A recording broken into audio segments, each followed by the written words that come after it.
అందరికీ ప్రభువైన యేసుక్రీస్తు వారి నామములో వందనాలండి. ఈరోజు మన భవిష్యత్తు గురించి ఆలోచిద్దాం. కొంచెం ఓపికగా ఈ వీడియోని వినండి. ప్రతి మనిషికి తన జీవితంలో తన భవిష్యత్తు ఏంటంటే వాళ్ళ పిల్లలు. ఎందుకంటే వాళ్ళు వృద్ధాప్యంలోకి వచ్చిన తర్వాత వాళ్ళని మంచిగా చూసుకొని వాళ్ళకి ఆరోగ్యాన్ని, వాళ్ళకి కావాల్సిన అవసరాలని చూసేది మన పిల్లలే దగ్గరుండి. ఎవరో చూస్తారు, ఏదో చేస్తారనేది అపోహలో మాత్రం బతకమాకండి. కాబట్టి మన భవిష్యత్తు పిల్లలు. ఇప్పుడు మన భవిష్యత్తులో మనల్ని గౌరవించాలంటే వాళ్ళకి మనం సభ్యత, సంస్కారం, గౌరవాన్ని నేర్పించాలి. కాబట్టి మనం ఏం చేయాలి అంటే పిల్లలు ఏ వాతావరణంలో ఉన్నారు.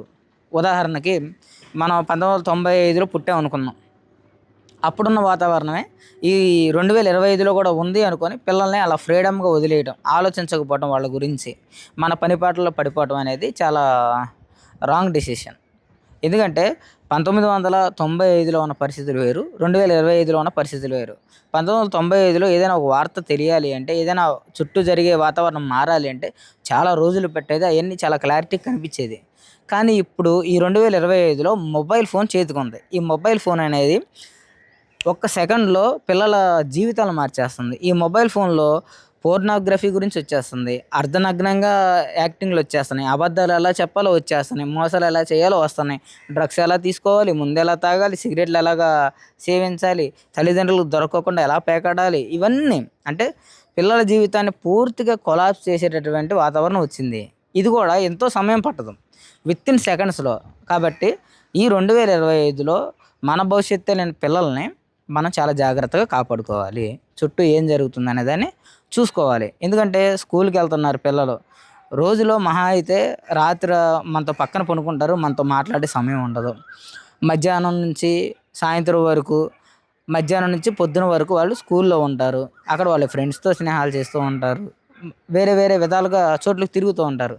అంటే తల్లిదండ్రులతో ఐకమత్యంగా ఉండే సమయం చాలా తక్కువ ఉంది.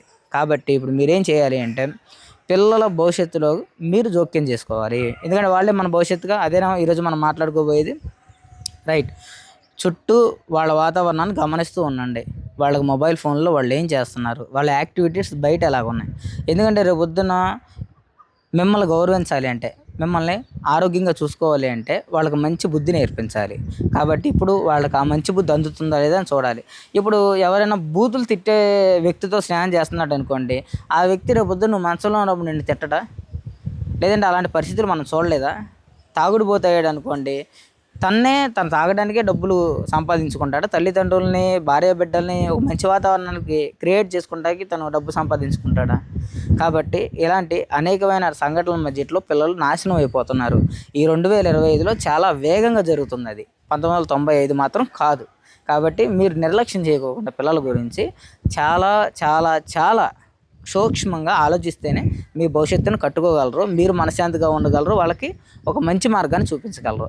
ఈ వీడియో ద్వారా నేనేం చెప్తున్నానంటే, ప్రభువైన యేసుక్రీస్తు వారు ఏం చెప్పారంటే, మీరు నడిచేటప్పుడు, మీరు ఎంట ఉన్నప్పుడు మీ పిల్లలకి నా మాటల గురించి చెప్పండి, నా ఆజ్ఞల గురించి చెప్పండి, దేవుడు అనే భయాన్ని వాళ్ళకి పెట్టండి. ఎందుకంటే సత్యవంతుడైన దేవుడిని మనం మనుషులకి చిన్నగా ఉన్నప్పుడే పరిచయం చేస్తే వాళ్ళు మానయిన తర్వాత కూడా దాన్ని గుర్తుపెట్టుకుంటారు అనే దేవుడి ఉద్దేశం. కాబట్టి దేవుడిలో మీరు మీ పిల్లల్ని పెంచగలిగితే, ప్రభువైన యేసుక్రీస్తు వారి ఆజ్ఞల చొప్పున మీరు పెంచగలిగితే మీ పిల్లల భవిష్యత్తు బాగుండిద్ది. వాళ్ళే మన భవిష్యత్తు కాబట్టి మన భవిష్యత్తు కూడా బాగుండిద్ది. ఈ వీడియో ద్వారా మీ అందరికీ నేను ఇచ్చే సలహా ఏంటంటే, మనం 2025లో వేగంగా చెడిపోయే ప్రపంచంలో ఉన్నాం. చాలా జాగ్రత్తగా ఉండండి.